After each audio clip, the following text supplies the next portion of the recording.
Preventative maintenance for your Florida home. Hi, I'm Lori Hendrix. And I'm Carl Stratton. And we're with Dennis Property Management. All right, so we all have ACs down here, and I know that a lot of homeowners, they don't like spending money on preventative maintenance or maintenance at all, and we really work hard to help keep your costs down as low as possible. But once a year, if you're going to do the preventive maintenance on your AC, now is the time to do it if you haven't done it already.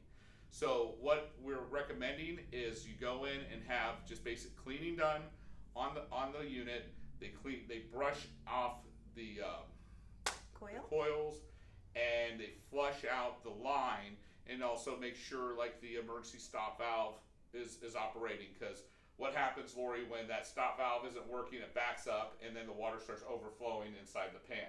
Right, and then it causes damage to the actual property, and the pan can be inside the home and damage ceilings, a lot of unnecessary damage for such a short or inexpensive repair. Yeah, actually you can like save yourself a lot of money with this preventive maintenance once a year, even maybe twice a year, kind of depending on the load and the situation or the age of the AC unit. So with that, also just one other thing, if you're working with us, we recommend this. Our AC guys aren't going to go out intentionally looking to fix other things. You'll see these advertisements for $29 or $39 for an AC service.